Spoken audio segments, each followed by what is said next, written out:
Hi, I'm Judge Jules, and you're listening to the House Culture Podcast. House Culture. Hello everybody and welcome to the 50th episode of the House Culture Podcast, hosted as ever by me, Matt Rouse, the managing editor at House Culture. I'd like to say a big thank you to you, the listener, who's chosen to press play on this podcast and invite us into your headphones today. It's truly an honour to be speaking directly to you, and I hope you've managed to listen to many more of our episodes. To all you new listeners, welcome to House Culture.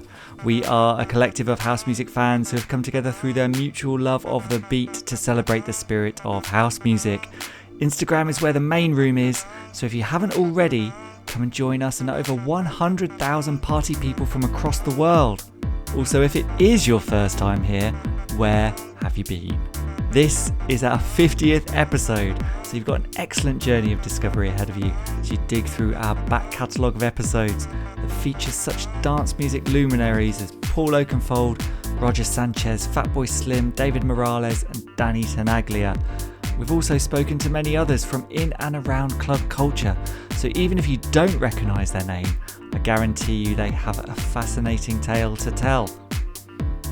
In this episode, I sat down with someone who is somewhat of a superhero. By day he is an entertainment lawyer, and by night he is a superstar DJ that has been playing out and putting on parties since the early days of house music. He is the one that doesn't budge. It is of course Judge Jules.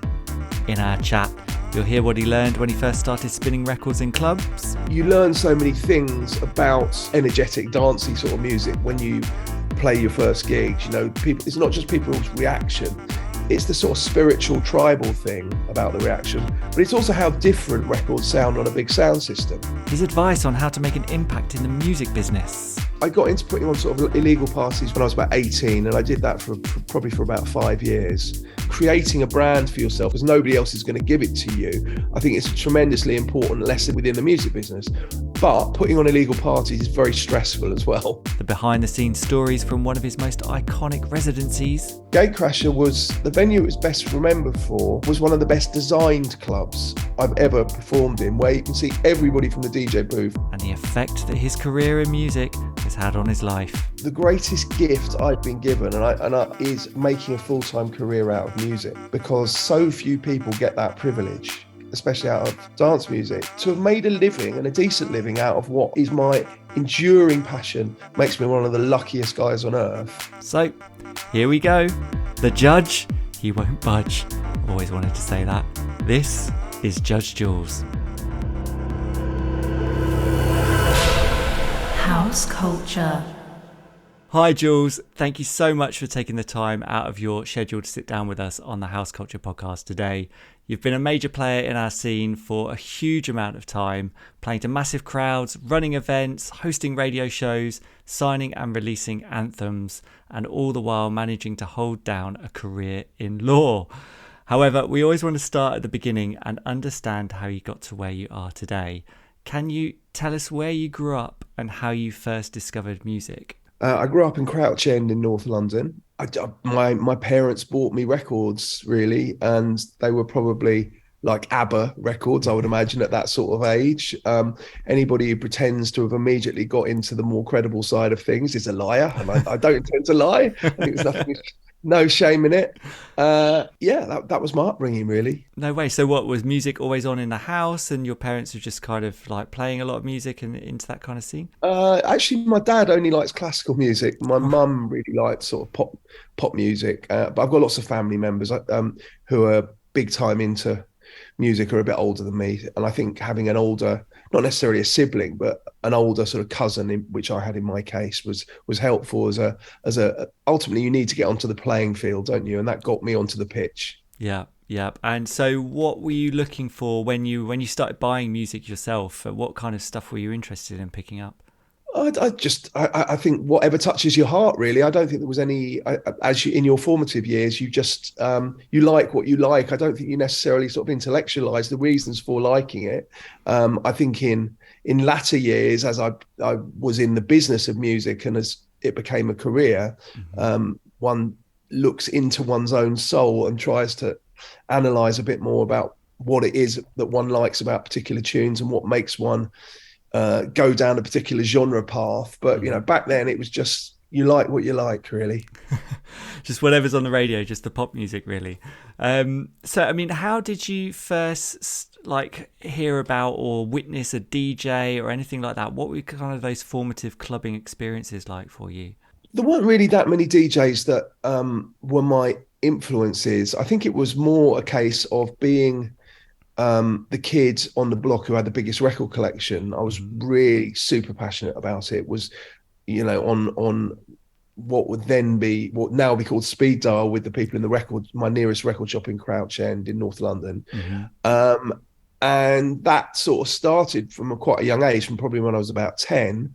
And then when you get to sort of your late teens, being a bit of a geek, and just being a sort of Anaraki record collector starts to be a bit of an embarrassment. And that is, at that point, you've almost got to kind of do something with it to justify being a geek. Because let's face it, most DJs are geeks deep down. I mean, I think you can dress us up how you like in sort of non-geeky clothes, but fundamentally, if you're not a geek about music, you're in the wrong place, really. Yeah, totally. I mean, yeah, you do have to have that kind of like nerd type passion, like understanding the connections between record labels and producers and artists and all those kind of things, and connect those dots to be able to put together your record collection that you enjoy. Absolutely. And when I was from very young, I started going to secondhand record shops as well, and sort of picking up on areas of music that I didn't necessarily like first time round, especially when I started DJing. I grew up really disliking kind of disco and quite a lot of black music I just didn't like. And it was only when I started going out to the odd club and started DJing that it just completely changed my opinion, because obviously you see it is a moment of epiphany when you either first DJ with certain styles of music, or indeed when you go out and you have your first clubbing experiences. And that epiphany is very, very important, I think, for all DJs. Yeah. And so what were those early gigs like for you when you were out there playing music and presenting music to a crowd and getting that connection? Well, I mean, I started life as a promoter. That was really, if you want to get your foot in the door, that's one of the best ways to do it, especially when you're really young. I was 16 at the time. When you're 16, you don't know it, you're not aware of it at the time, but of course that's probably when you've got your biggest social circle. And as you grow older, your social circle diminishes to the point at which, when you're the age I am now, it's pretty damn embarrassingly small. But at the time, when you're 16, just loads and loads and loads of people. And 16-year-olds don't have a great deal to do. And there aren't many venues that will bat a bit of a blind eye to the fact that everybody's 16. And I got into promoting me and one of my school friends, who's actually a producer in his own right, called Rollo, who is the guy behind Faithless and brother of Dido. And we started putting on events, and I then did events with a few other sets of people. But it was really those events when I was 16, the first opportunity to actually play records to people, that I keep using the word epiphany, but there's no better way to describe it, really, where you learn so many things about music, or sort of energetic, dancey sort of music, when you play your first gigs. People, it's not just people's reaction, it's the sort of spiritual tribal thing about the reaction, but it's also how different records sound on a big sound system. Yeah, that's always been quite remarkable. And I've got better over the years at listening to promos on my headphones, because obviously I have to listen to masses of promos every week, and working out what's going to sound good in a club. But actually, it's not a given that something that sounds great when you listen to it at home sounds quite so good in a club environment, because the spaces between the parts are so much more amplified in a club or a sort of sound system environment, meaning that records that are too busy actually sound that way when they're on a big sound system, and might not necessarily sound that way when listened to on headphones or on a smaller set of speakers. Yeah, completely agree. And so those early promoter parties that you were putting on, is that connection to where your name came from? Like, were these legal parties? Where did this all Well, come about? the very first ones I did were legal, albeit they were sort of under 18s in a very much over 18 venues. But no, I got into putting on sort of illegal parties when I was about 18, and I did that for probably for about 5 years until the point at which I was being booked by third party sort of promoters. I mean, it's on the one hand, leaving entrepreneurialism behind for a while and no longer being a promoter was a bit sad, because you create your own brand, and there were, especially Norman J and I, and for a shorter period of time, Soul and I, when we were putting things on, we were a very tight unit, and being sort of entrepreneurs and creating a brand for yourself, a marketplace for yourself, because nobody else is going to give it to you. I think it's a tremendously important lesson in business life within the music business. But putting on illegal parties is very stressful as well. It should be pointed out, you might think, well, how is somebody who's now a lawyer freely admitting to putting on illegal parties? But at the time, the laws against them were much more grey. They were much more of a grey area. It wasn't until the sort of mid 90s that they really reinforced the laws against them, by which point I was long gone as being an illegal rave promoter. I mean, back then, what was the vibe? Was it like, was there an element of danger to it, or like you say, just the stress added to the danger added to the stress? I mean, there was quite a bit of danger. I mean, there was, they're very unpoliced, and the downside of being on the dark side, I'm trying to sound like I'm creating poetry here, is that you are, if something goes wrong, you can't call upon the authorities to bail you out. Yeah. And a couple of times things went wrong. And by wrong, I mean the wrong elements getting into the gigs. I don't mean anything more sort of tragic than that. But it was, when you're young, you're also quite fearless when you're young. I mean, the reason I got the name Judge is because I had to front up the police and tell them it was a party for me and my law student chums, quote unquote. And I didn't give myself the name Judge. I think, like all good nicknames, it sort of evolved through my sort of mates and the people I was putting the events on with, calling me that eventually, due to that role. And again, I was kind of 18 to 20 years old. You're kind of fearless and stupid in equal measures, to be kind of the person who's at the front door when the blue lights come turning up. And fronting up to the police as well. Like, you were a young guy talking about this huge party happening right behind you and just kind of saying, oh, it's all right, it's all for me and my mates. How credible was that persona to the police? Did they just take it out of hand straight away, or? Well, I don't know. As I say, at that time, which was in the sort of late 80s, the law against illegal parties was significantly less robust. So I think, and also there was less kind of furore around acid house raves, which came immediately afterwards. So that as long as you weren't sort of disturbing people, as long as they weren't going to wake up, Monday morning, there wasn't going to be a sea of complaints on the chief superintendent's desk about this party that had taken place.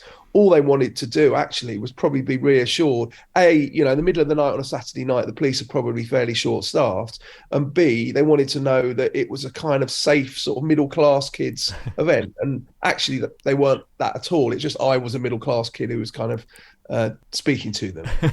And you mentioned like acid house there, and this being in that kind of pre-era to that. Like, what kind of music was being played at these events, and how did acid house kind of influence you as a promoter, DJ, and kind of moving on? Well, it was part house.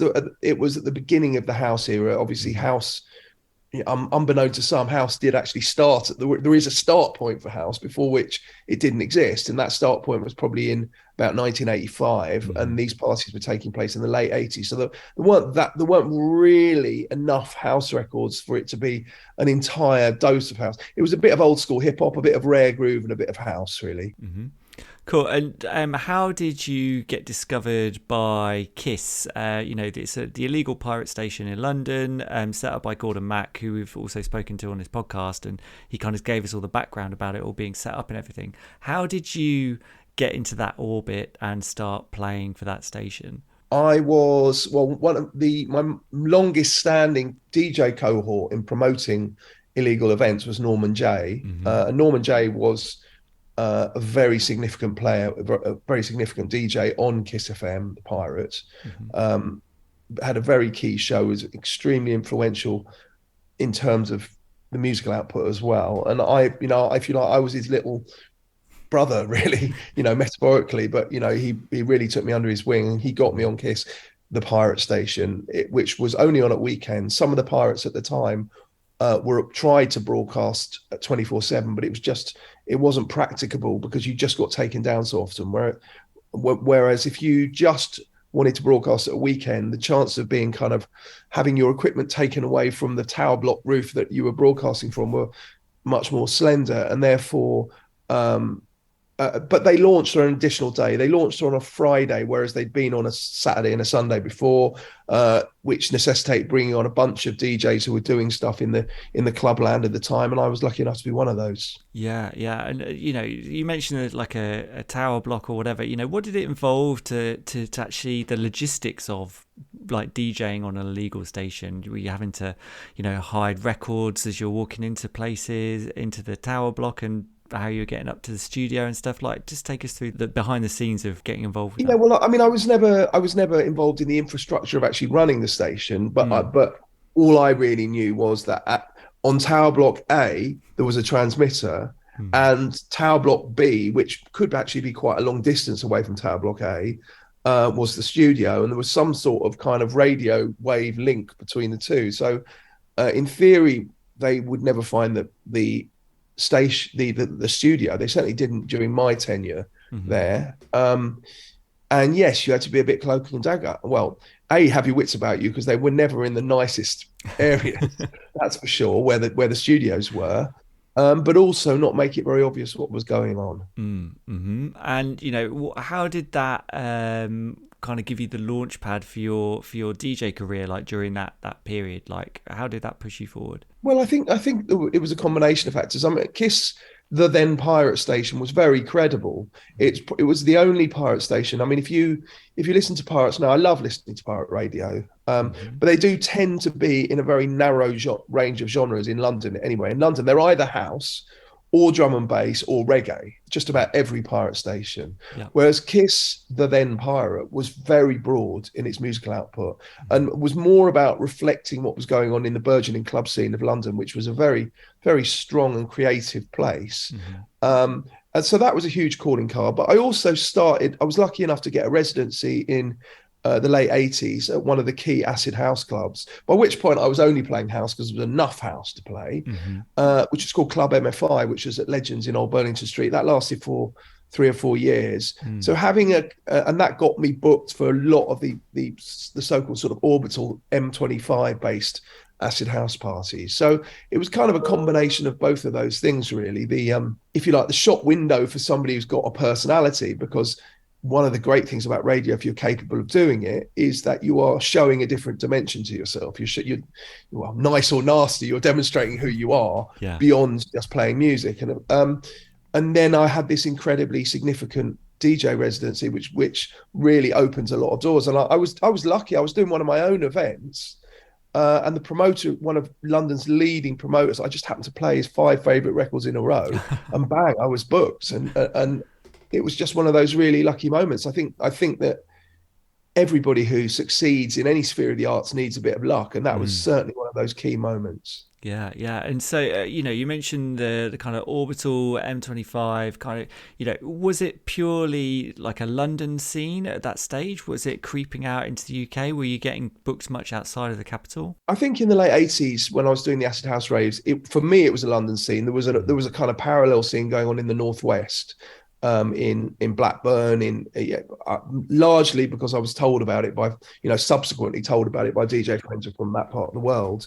But as far as I was concerned, I didn't really. So Kiss FM got legalized in 1990, and it broadcast, although notionally a London station, it broadcasting to quite a wide radius, probably almost down to the south coast in the south, far out as sort of Swindon in the west.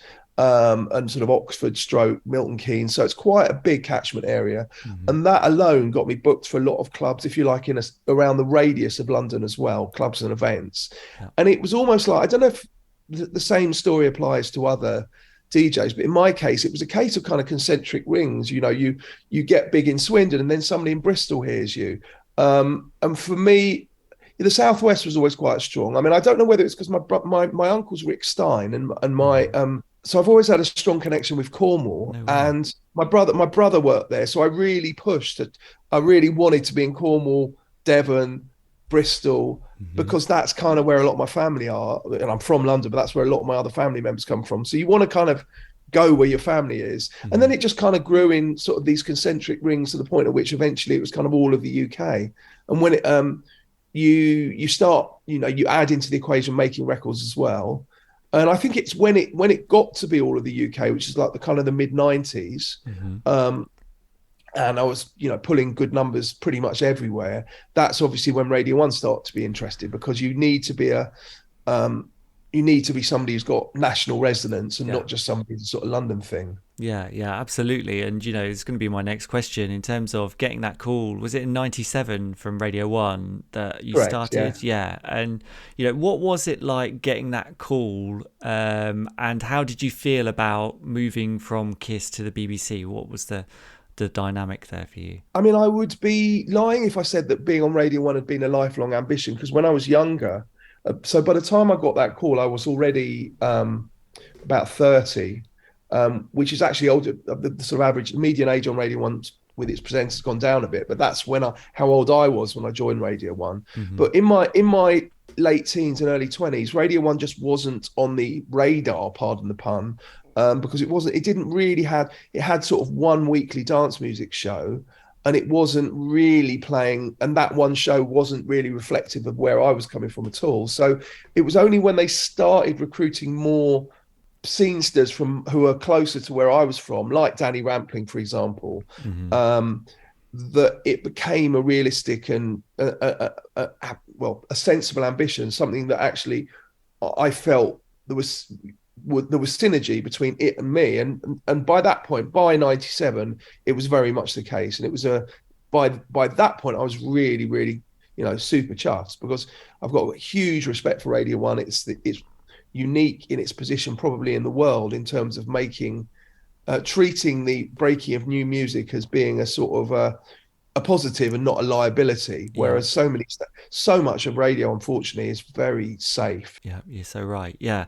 And that show that you had when you first joined, it was pitched as the notice board for the deranged generation. I mean, what kind of sounds and what plan did you, when you arrived there, want to bring to the station? I don't think I had any particular blueprint. I've always been a bit genre agnostic. I've to an extent I've been associated with trance quite heavily, but I've always loved house, and obviously I was very big at when house came along in the acid house rave. So I just like what I like, really, and I just wanted to play the records I love. And I've been lucky enough then, and I'm still lucky enough now to do a lot of gigs, and obviously you just play what is reflected in your gigs, really. Mm-hmm. And you were there for a good many years. I mean, what were your kind of high points during your time there? I mean, obviously there were some huge festivals, there was always the live broadcasts, essential mixes, the Ibiza residentials. What's your abiding memory when you look back on that era? Well, I guess the high points would be all of those live things. I've always sort of considered myself, I don't know, more my DNA is as a club and festival DJ, and yet yes, I can speak, and radio is something I do, and it's something I always have done, and I've done for more than 30 years now. But I'm 51% a performer out, club and festival DJ, and only 49% a radio DJ. So the minute you put me out in front of the crowd doing live broadcasts, that's the absolute, that combines all the elements you possibly want.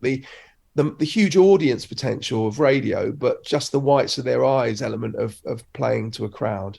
Yeah, that completely different dynamic, I suppose. If you're in a studio and it's often dark, underground, there's maybe you and three other people, to be able to get that connection that you have in a live environment is so much more performative. Absolutely. I mean, the great thing about radio is the ability to break records, and it was always really important to me to take certain records and play them like 4 or 6 weeks in a row, which some other radio DJs in the dance music fraternity don't do. They're all about just, I'll only play brand new stuff. But I think in my philosophy, it was better to actually break records and break certain records that you really believed in. Yeah, no, definitely. And, I mean, I was listening to Radio 1 to your show during that era, and then I would go out and see you at a gig, and it was refreshing to hear you play the tracks that you had been playing on the radio in your sets as well. And that reflection of the two was in line. Sometimes you would hear a DJ on the radio and you'd go and see them play live, and they wouldn't necessarily play stuff that you'd really recognise from the sound of their show.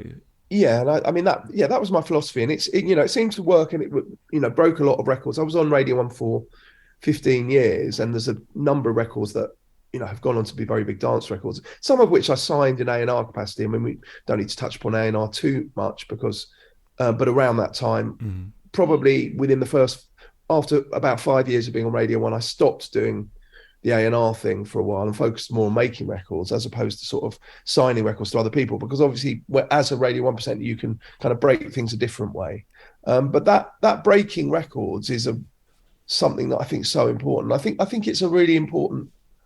DJ shouldn't forget, especially in the current environment where you've got this crazy number of Spotify releases every day, how difficult it is for any new artist to put their head above the parapet, because it's just the conveyor belt of kind of taste and new releases moves so much more quickly now. So it's really important to stick your neck out and champion things you believe in. Yeah, totally. And, trust in the tastemakers as well, those DJs who you have an affinity with, who you can know that are going to deliver you the goods rather than just being overwhelmed with all of the releases that are out there. The scale of music that you can get hold of and have access to is absolutely, yeah, can be quite scary.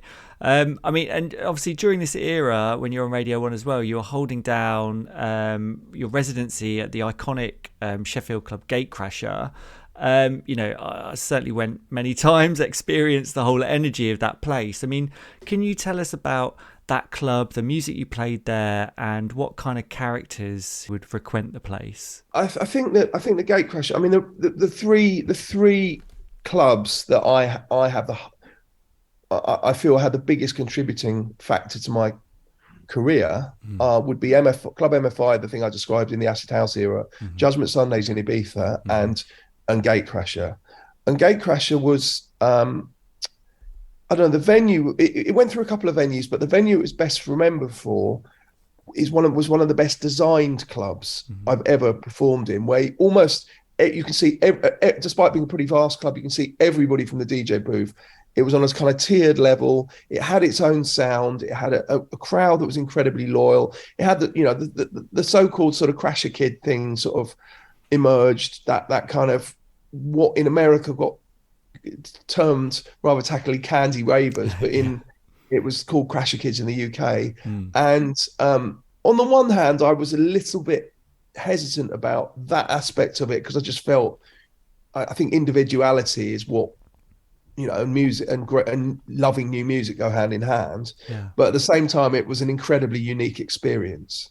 Yeah, and it, like you say, there was that whole kind of family of those Crasher Kids that would go to all different types of lengths and get all dressed up, and it became, wasn't there a period where there was almost like the backlash against that, and there was something to try and, like you say, to introduce more individualism into the club?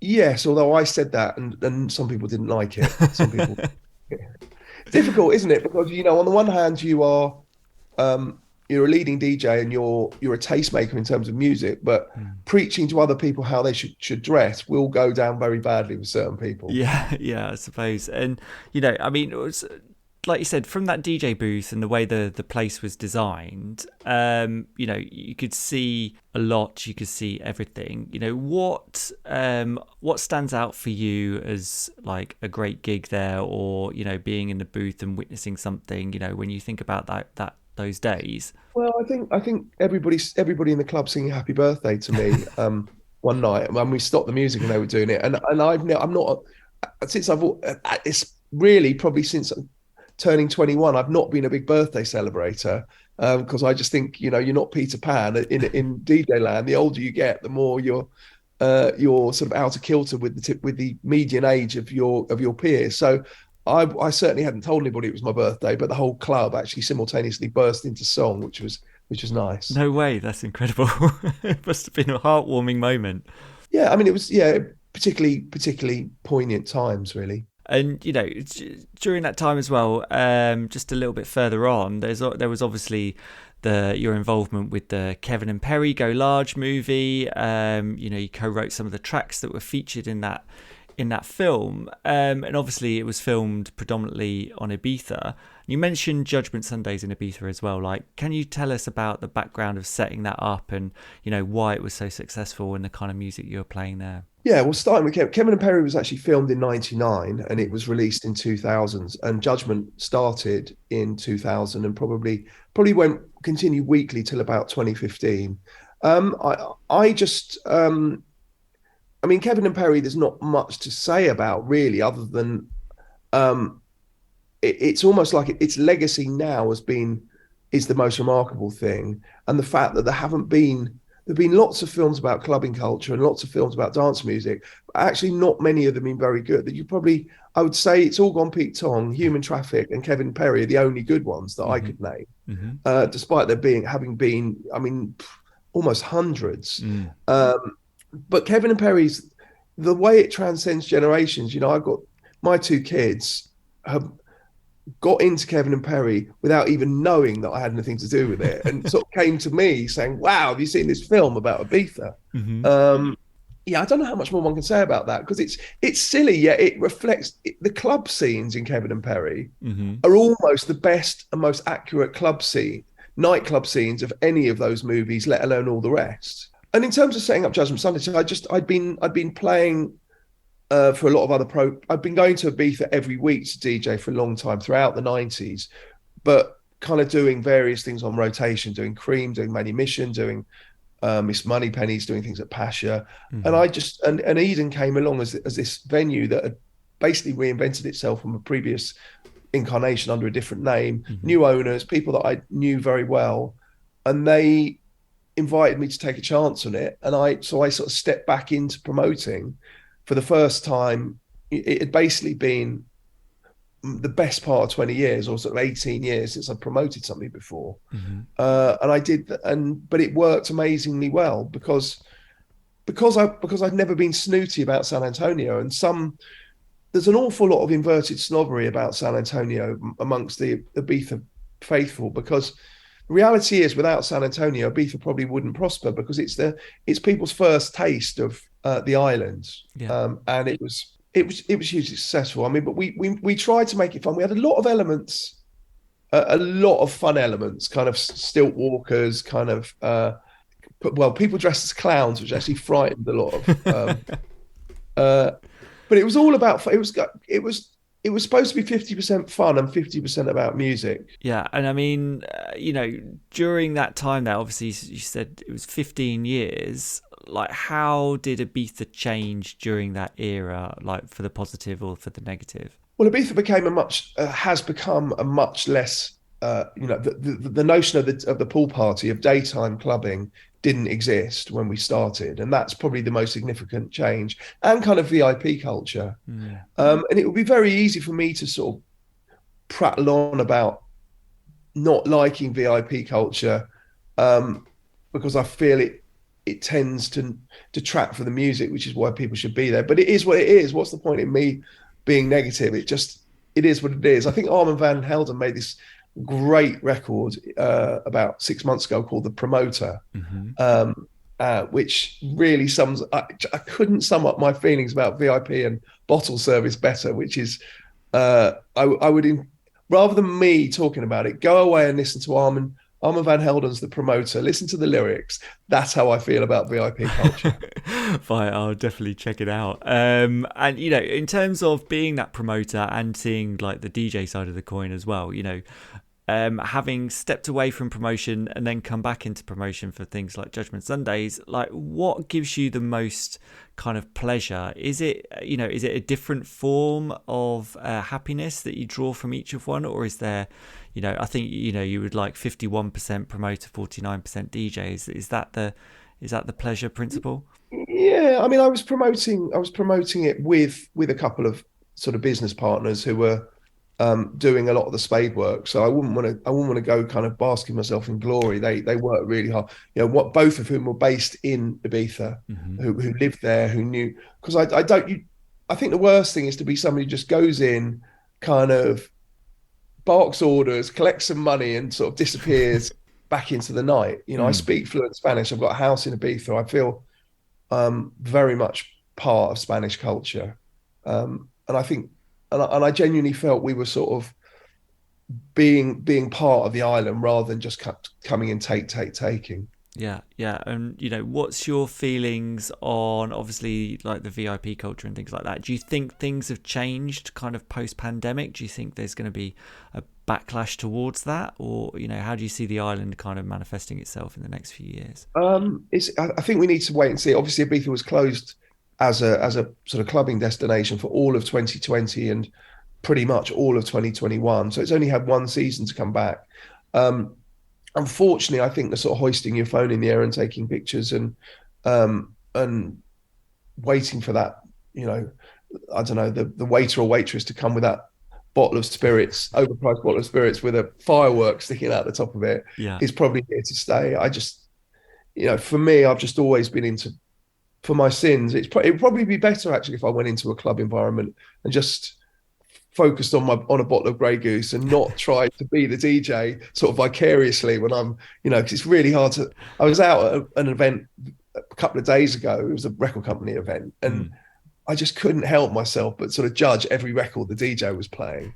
And actually, the DJ, she was playing really good records, so it was all positive. But maybe I should focus more just on bottles and not what the DJ's playing when I'm going out socially. I mean, as much as you've said as well about DJs being kind of nerdy and geeky, you have to have that element. How much competition did you find yourself in with other DJs kind of through your career? Is there a competitive element between yourselves, or do you kind of I think there's a tremendous degree of competitiveness when you're coming up. I think once you reach a certain place and you're more comfortable within your own skin, you've got a really strong fan base, you've, dare I say it, you've sort of made your mark, then you learn to understand that actually it's absolutely cool that there are other people around you doing similar. You're not in a monopoly marketplace of one DJ. But I think that the DJs, I think it's got to be the same with all creatives. When you're less sure of yourself, it's less certain that you're going to succeed in your chosen sphere of the arts, then you might have a habit of being a bit more bitchy and a bit more negative about others, and certainly feeling ultra competitive.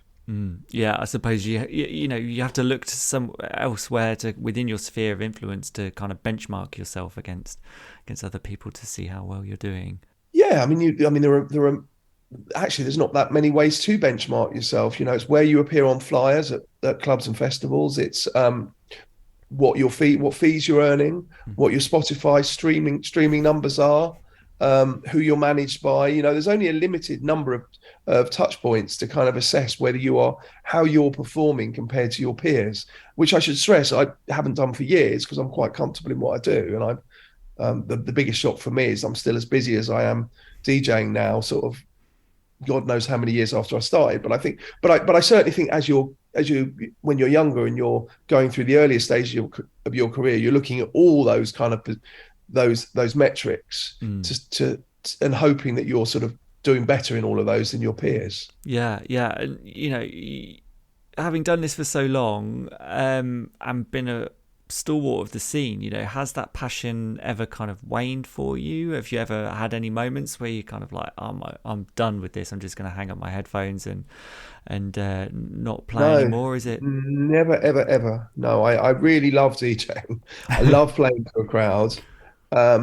There've been some periods of evolution where I haven't where I've had to work out what I stand for as a DJ, and I think part of that is now that my crowd, the people that I appeal to, are sort of 35 plus, I don't want to just go out and play classics, but I understand that I can't play no classics because that would just, so it took me quite a while to work out how to structure my DJ sets so as to not piss people off who might not go out as much as they did when they were 18 and might want to hear some memories from the past, but at the same time I don't want to be boring myself and just playing the same records, you know. So I think those were the only, that there've been a few kind of phases of evolution into a sort of modern, you know, the way I would play now, which is fairly sort of consistent again. Yeah, and like I suppose there's two kind of points that I could follow through on that. One's taste and one's kind of technology, I suppose. I mean, if you tackle taste first, like,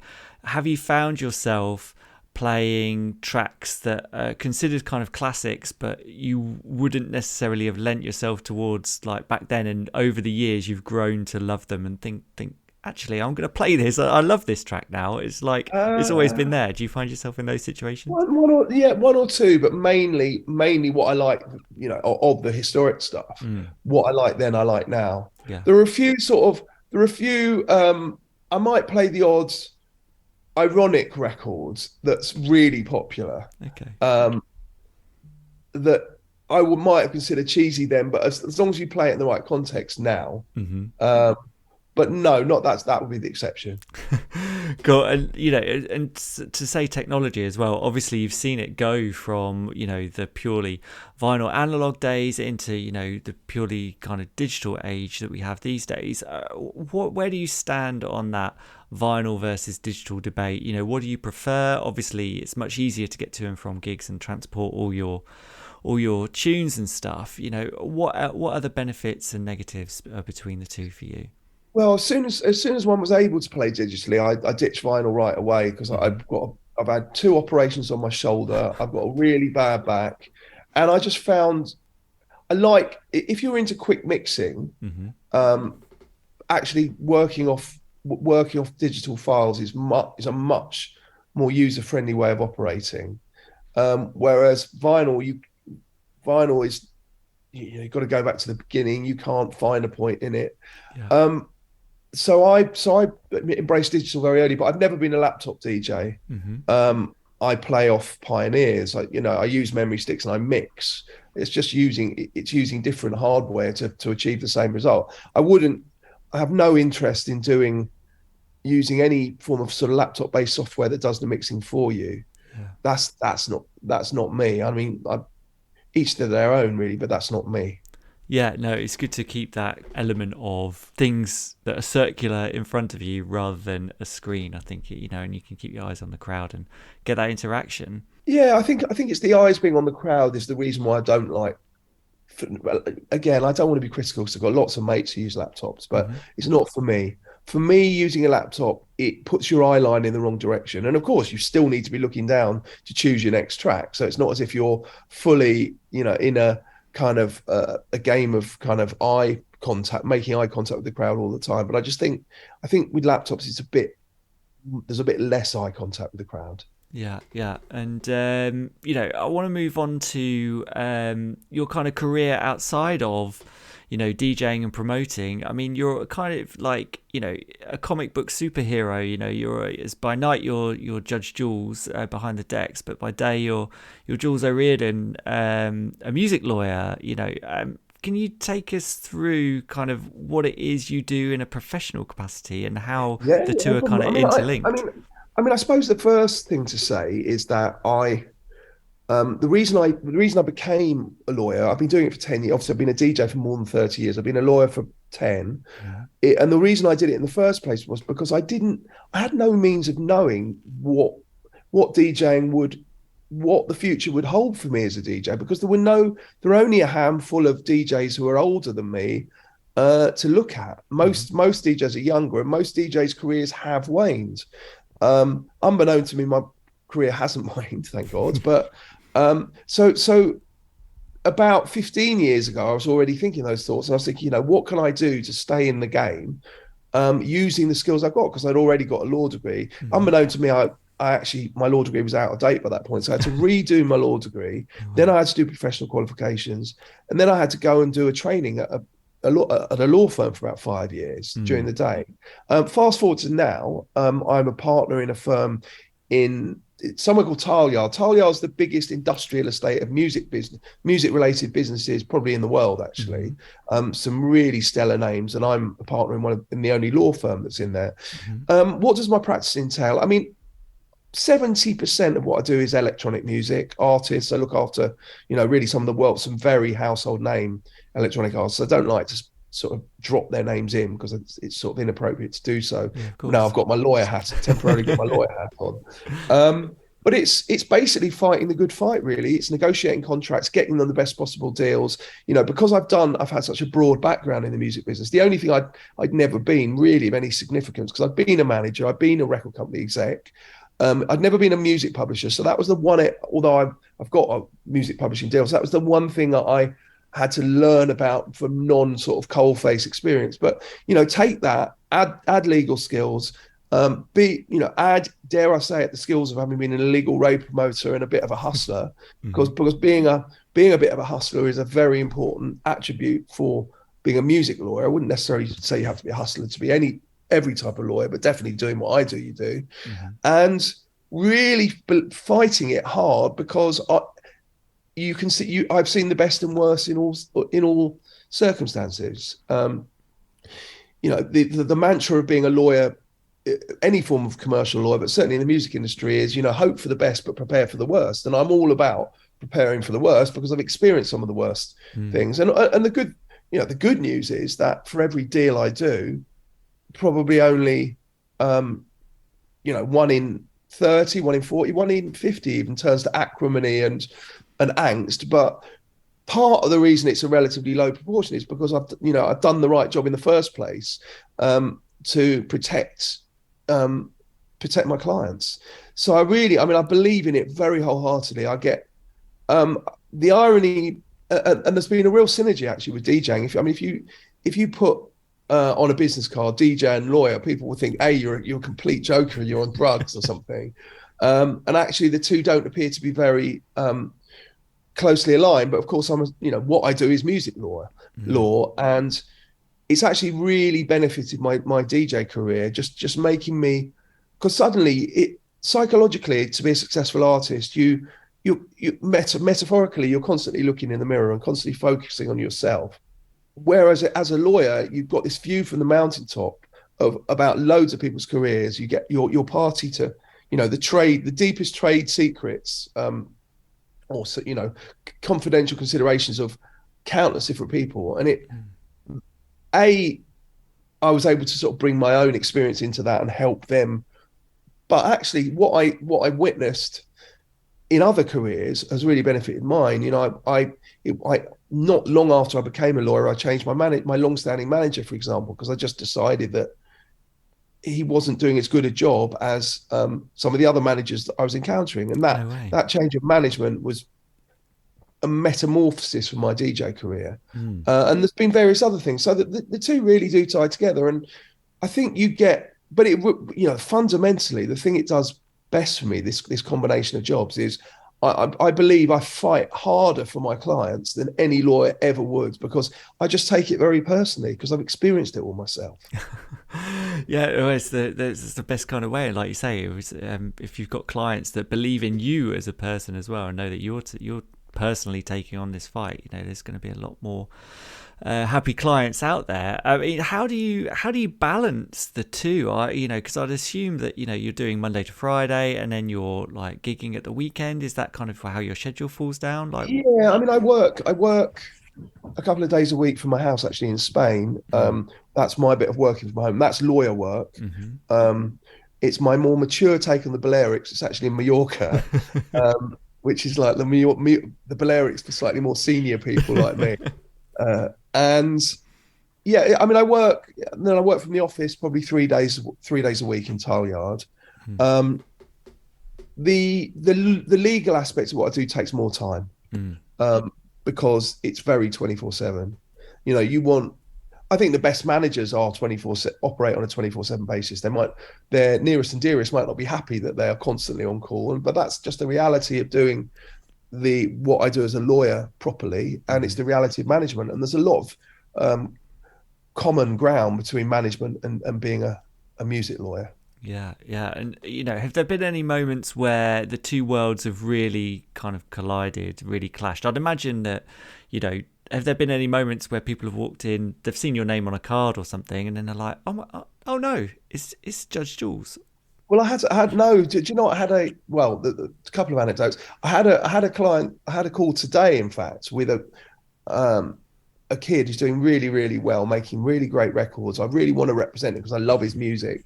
I can't mention his name, but he doing brilliantly, getting played on Radio 1 loads, getting on all Spotify playlists, starting to get good gigs at things like the Warehouse Project. And I'd been recommended to him by his manager, and his manager didn't tell him who I was in my DJ capacity at all. So I was throwing in like stories like I've done 5,000 gigs, for example. He obviously thought I was a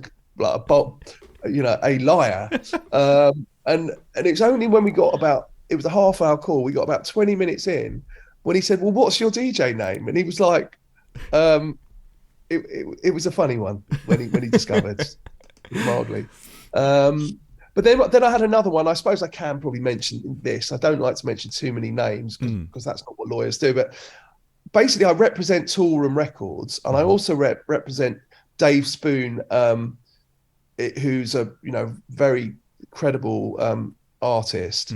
And Dave Spoon did a remix of one of my old tracks called Outrageous, which has just been released on Toolroom.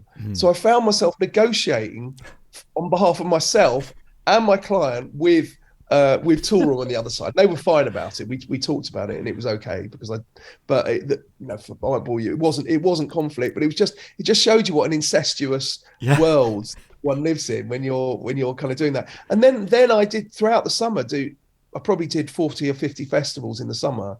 And I reckon at least half of them, one of my lawyer clients was on before me or after me on the bill, at each of those sort of 25 or thereabout shows, which is a bit strange because when you're guzzling Grey Goose, it's not very, whilst I've never been the biggest kind of burn the candle at both ends hardcore raver in town. Still, when you're a little bit tipsy and you're sort of most of your interaction with those clients is on quite a sober, serious basis. It's a bit odd. Yeah, where's that line of professionalism? It's like, is it unprofessional to be this in this environment, but professional to be like this in this environment? It's Well, I certainly don't have any Grey Goose on my desk in my legal practice. That's for sure.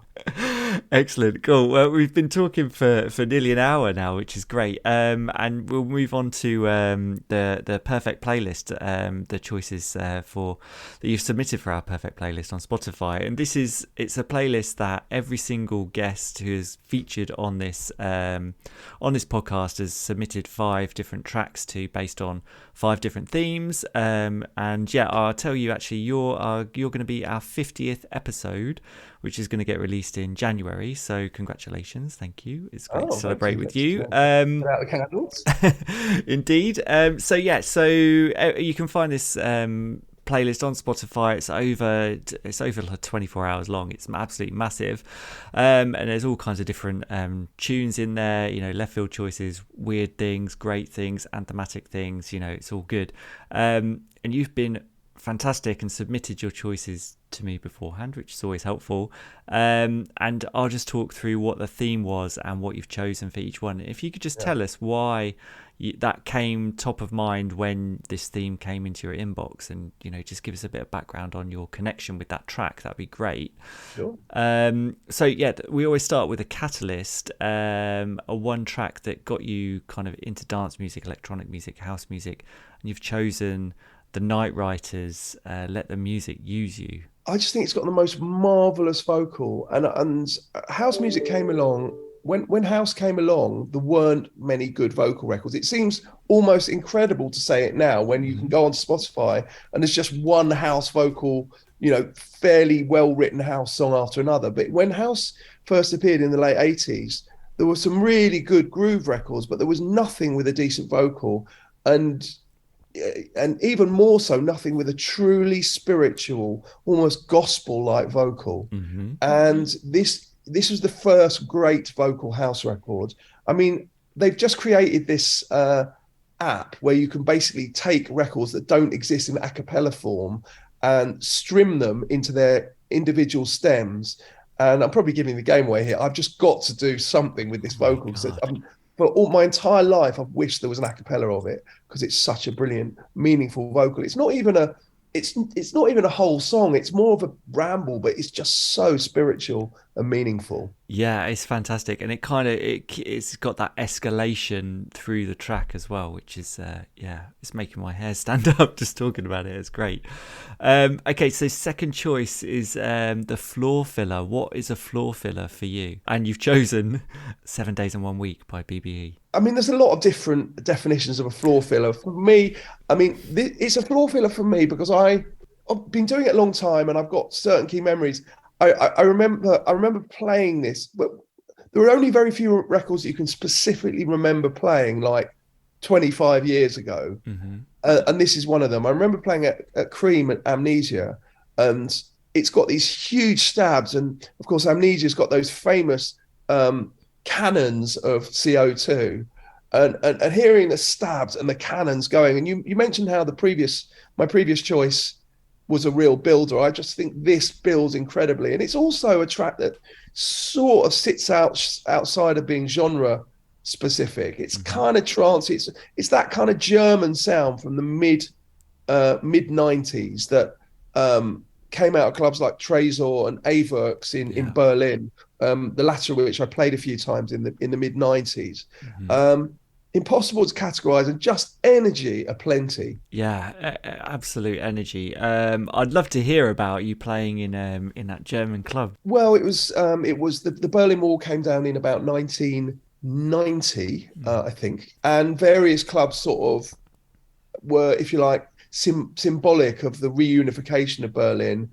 And Awerk, I think, correct me if I'm wrong, had been on the East German side, so it had not been accessible in a part of East Germany, not accessible to of East Berlin rather, not accessible to West Berliners, and it was in this disused electricity works sort of power station, which was fully tiled, floor to massively high ceiling with kind of old school kind of 1950s white tiles.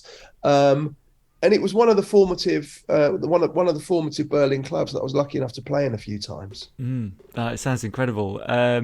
Cool. All right, let's go playlist again. It's the Sunsetter, a track to soundtrack a perfect sunset. You've chosen the Canny remix of Electribe 101, Talking With Myself. What is it about that one, and why have you chosen that particular remix of it? To me, the metaphor of a sunset is Mambo in Ibiza. Although when we think kind of chill out music, the kind of, I don't know, the branding metaphor is perhaps Café Del Mar. To me, the image that I hold dearest is watching the sun go down with a nice drink in a vodka limon in hand as the DJ plays that special, the sun finally has gone down, where you just look out to the Mediterranean Sea and you finally see that last glimmer of orange stroke red disappear beyond the vanishing point. And the DJs at Mambo have always been very particular about what record to play at such a significant time. I mean, people are cheering and clapping, which I always find quite a strange irony. God stroke nature created the sunset. It's not, people clap as if it's been a live performance. And I always thought that's the greatest record I've ever heard at Cafe Mambo at that moment. And I've heard it a few times played at that moment. Why the Canny remix? Well, originally it was it was a house record from the late 80s, but it was quite a slow, slightly slower than normal BPM house record, which is a very good track in its own right. But that has just got amazing vocals, from Billy Ray Martin, incredible minor key chords, haunting to the nth degree, and just the perfect sunset record. Yeah, and you don't get all of those elements mixed together in a dance music track very often. It's really super special. Okay, a tearjerker. What track, house music or otherwise, fills you with emotion every time you hear it, and you've chosen, again, in that kind of like a gospel kind of sense, you've chosen "Promised Land" by Joe Smooth. Yeah, I think as a song, I grew up loving Paul Weller. I've always thought Paul Weller's one of the greatest songwriters of his generation. He was actually a parent at my kid's school. He wasn't necessarily the most convivial parent, but that's a different story. But the fact that Paul Weller, one of the greatest songwriters of his generation, chose to do a cover version of Promised Land is the ultimate nod to that as a dance record. He did it. It's just got everything. I mean, you could listen to it a million times and never get tired of it, because it's emotional, yet it's sincere. The lyrics are great. The sentiment is commendable, and it's got the right amount of space in the groove, because I think in art, sometimes art is as much about what you leave out as what you put in. And it's got all the elements are right, but it's got enough space to breathe as well. I mean, I'm sure I'd be surprised if I am the first person at this portion of your podcast to have included that in the playlist. I tell you what, I was trying to think off the top of my head if it has been included before, and I'm not sure it has. Usually, I'll try and tell people if it's been chucked in there before, but I don't think it's in there. I hope not. Anyway, I'll let you know if it is. But it is a fantastic tune, even from the beginning. Just the opening couple of beats, I think it's one of those rare tunes that you could play and the crowd will know what track it is just from the beats those on the rolling intro. toms. Yeah, those toms. Yeah. Okay, so a last tune. The crowd are asking for one more, and you've chosen the Rob Seal mix of "Power of Love" by Frankie Goes to Hollywood. Yeah, I can't say The Power of Love in its original form was something that I necessarily particularly liked. I know, I mean, that probably sounds sacrilegious, because to many people it's considered one of the greatest love songs ever. But it was just the original was just a bit too pious for my taste. But you put a dance beat behind it. I don't know if the Rob Searle mix ever came out, but it was very big in its time. Whether it was ever cleared, because if I was Frankie Goes to Hollywood, who famously sort of separated from one another quite acrimoniously and probably couldn't have agreed on anything, let alone whether to clear the Rob Searle remix in the late 90s. It's on Spotify. I have checked, so we're all good. Oh, good. Well, it obviously did. I don't want to draw any sort of adverse attention to it if it's not there for the right reasons. Anyway, but it was just it actually turned me on to the original record that, many people might say is fantastic, but I just couldn't get with the original. Sometimes things can be too sincere and too pious. And maybe a little bit too clean, but the Rob Searle remix dirtied it up, but maintained and actually gave the lyrics and the melody a new lease of life in terms of sincerity, as far as I was concerned. Yeah, no, it's always a moment when, it'd be on a dance floor and he play that track. It would always like lots of people hugging each other, and that whole kind of sense of community that it would bring from music is fantastic. Absolutely. Cool. And okay, so we've done the last tune. So now it's time for the final question, which is one we always ask our guests. Obviously, you are participating in the House Culture podcast. We are House Culture. You've given so much of your life and feeling and thought and career to this scene. When you look at it as a kind of a huge club culture entity, how do you kind of square it with yourself? What has it brought you in your life, and what do you see the future holding for you? Well, I think on a very basic level, the greatest gift I've been given, is making a full-time career out of music, because so few people get that privilege. There are millions, probably, if not globally, tens of millions of people who do it on a hobbyist basis. Probably still millions of people who do it on a semi-professional basis, but very, very few people who make a lifelong career out of music, especially out of dance music. And so, and part of that, I suspect, in my case, probably, you can't fake it. You can't fake the love. You can't fake the passion. But I just, that for me, to have done to have made a living and a decent living out of what is my enduring passion makes me one of the luckiest guys on earth. And I, do you know what? I had a conversation with Dan Eats Everything recently, who said exactly the same thing. There's not a day I don't wake up reminding myself how very lucky I am to be in that tiny percentage of people who've made a full-time career out of this. Well, I mean, that's a fantastic final thought to end on. You know, it's very lucky that you've got to where you've gotten to, and you know, thank you for taking part in our podcast today. Matt, it's been a pleasure. Thank you so much. I'll wait to listen when I'm in the car. House culture. I hope you enjoyed that one. It was pretty special for me, as I have some amazing memories from the Gatecrasher dance floor in Sheffield, often ones orchestrated by Judge Jules himself, so it was a pleasure to sit down and chat to him. I want to thank him for taking the time out to chat to us as well. Also, who knew his uncle was Rick Stein? Bonus points for you if you knew that pub quiz of a question. And if you want to score some more points with us, make sure you follow the House Culture Perfect playlist on Spotify. Just fire up your Spotify player, search for House Culture Perfect playlist, stick it on shuffle and listen to the stellar selections from all of our previous interviewees. You'll of course find Jules' submissions in there as well, and I must mention that the Night Writers, Let the Music Use You, had already been placed in there by Danny Rampling and Smoking Joe, and it was Shades of Rhythm who had chosen Joe Smooth's Promised Land before. So, as you can tell, this playlist is a huge warehouse of fan favourites that sit alongside some of the more obscure choices, so get it blasting out of your speakers. Once you have that as your soundtrack, please help to support this podcast by loving, liking, tweeting or sharing. Your efforts honestly make a huge difference, as Spotify tells me that this show is in the top 5% of most shared shows in the world on their platform. So you guys spreading the word really does help keep this thing alive.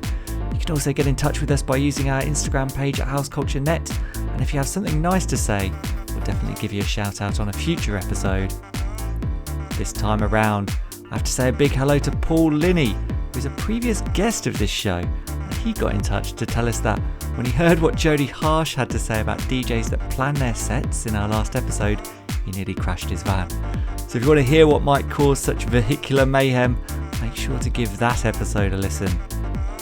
As always, you can come and bathe in the sumptuous world of house culture over on Instagram at houseculturenet, and if you want to chat to me directly, you can get in touch with me on Instagram at DJ Matt Rouse. Thanks for listening, rave safe, and see you next time. House culture.